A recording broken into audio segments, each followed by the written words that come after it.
In the early stages, the High Command treated the sudden quiet from Berlin as nothing more than a temporary technical issue. Communications had been unreliable for weeks due to bombings, failing power lines, and the chaos closing in on the capital. Officers gathered around receivers and teleprinters, adjusting dials and checking wiring as if a loose cable might restore the familiar stream of orders from the Fuhrer bunker. A communications officer insisted that the lines were simply overloaded, and several staff members repeated that reassurance even if they didn't fully believe it. As hours passed with no messages, an uncomfortable tension began to rise. In the corridors, where officers usually walked briskly with clear directives, people now moved more slowly, pausing to exchange glances and hushed questions. Have you heard anything? Has Berlin come through yet? No one had answers. Some believed Hitler was deliberately withholding communication, perhaps planning a dramatic counterstrike or withholding orders until the situation clarified. Others suspected that the bunker might be surrounded so tightly that outgoing signals were no longer possible. By the second day, the silence felt unnatural. The absence of orders was more alarming than any news could have been. Generals who normally projected confidence now spoke carefully, as if acknowledging the truth might break something fragile. The silence seemed to grow heavier, pressing down on everyone in the command centers. It wasn't fear of the enemy, it was the fear of the unknown, of a leadership structure built entirely around one man suddenly losing its central voice. Though no one admitted it out loud, many sensed that the war's most decisive moment had just arrived, not through a dramatic announcement, but through the quiet that replaced it. Once it became clear that the silence from Berlin was not a fluke, the High Command entered a state of internal conflict. Meetings that were once routine became filled with tension. Without Hitler's voice guiding every major decision, many officers felt unmoored, unsure of what authority they even possessed. Some believed they had no right to act without direct orders. Others argued that doing nothing would be reckless, possibly disastrous. In one meeting, a senior general insisted that loyalty required staying the course. "We follow the last orders until new ones arrive," he said firmly, even though everyone knew no new orders were coming. Another officer countered that blindly holding positions or continuing impossible operations served no purpose if the leadership at the top had effectively vanished. These disagreements, once unthinkable, now played out openly around planning tables. Meanwhile, field commanders began sending urgent messages asking for direction. Without guidance from Berlin, they didn't know whether to withdraw, negotiate, hold positions, or protect civilians in their areas. Each request added to the pressure on the generals who were themselves unsure of the legal and moral boundaries of acting independently. The longer the silence stretched, the more authority fractured. Some argued that the military should unify under a single acting leader until Hitler re-established contact, if he ever did.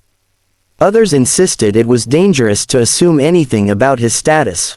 Rumors added confusion. Some staff whispered that Hitler was too overwhelmed to communicate. Others suspected that communications officers in the bunker had abandoned their posts. No explanation felt complete. The result was a swirl of conflicting voices, each trying to fill the vacuum left by the missing leader.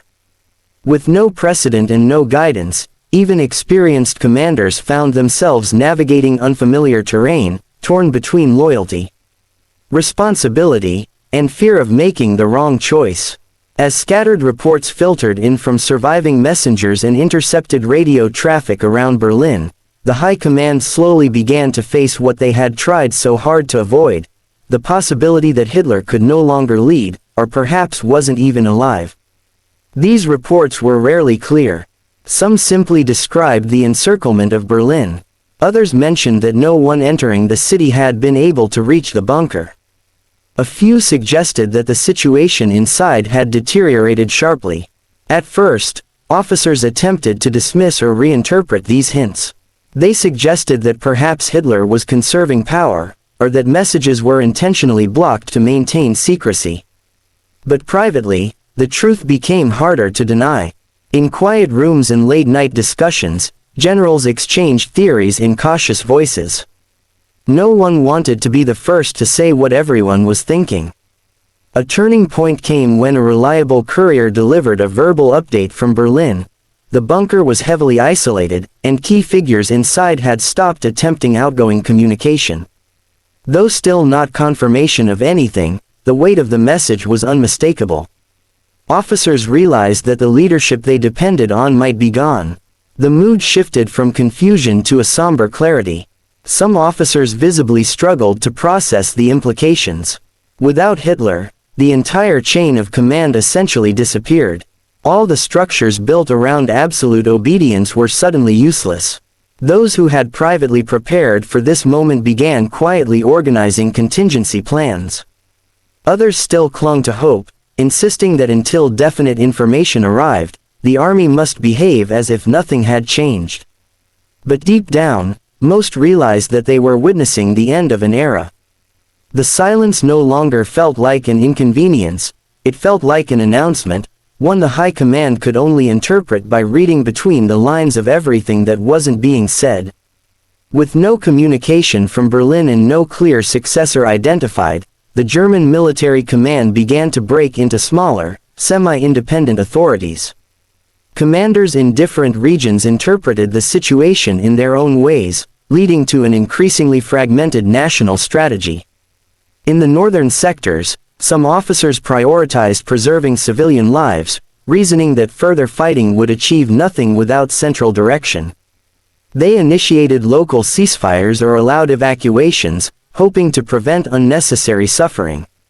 These actions, while practical, contradicted earlier orders and caused tension with officers still determined to follow the previous directives. In other areas, commanders chose the opposite path. Believing that Hitler might still emerge with new instructions, they held defensive positions despite dwindling resources. Their loyalty was driven partly by fear of being accused of disobedience, and fear of acting in a moment when no one truly had authority. The result was a patchwork of different responses. One town might be negotiating a surrender while another nearby was still preparing defensive lines. Field units sent messages upward asking which group they were supposed to follow, but there was no unified answer. Within the high command itself, disagreements grew sharper. Some generals argued for centralizing authority under one capable officer to handle the crisis. Others believed that choosing such a leader without Hitler's approval would be illegitimate. Meetings became debates that ended without decisions. The emotional landscape inside headquarters was just as divided. Some officers felt relief at the idea of making independent choices for the first time. Others felt paralyzed, unable to take responsibility for actions that would shape the final days of the war. The larger reality soon became clear. Without centralized guidance, the German war machine, once rigid and coordinated, had splintered into disconnected parts acting on instinct, caution, or desperation. The uncertainty finally broke when Admiral Karl Donitz issued a public announcement that Hitler was dead and that he had been appointed the new head of state. The high command reacted with a mixture of shock, relief, and quiet resignation. For days they had been suspended in a space between fear and speculation. Now the truth had arrived, and it carried both clarity and finality. Many officers felt an immediate sense of release. Not joy, nothing about the moment felt celebratory, but relief that the silence had an explanation. With the leadership question answered, they could finally make decisions without hesitating over whether Hitler might suddenly reappear with new orders. The new reality also brought responsibility.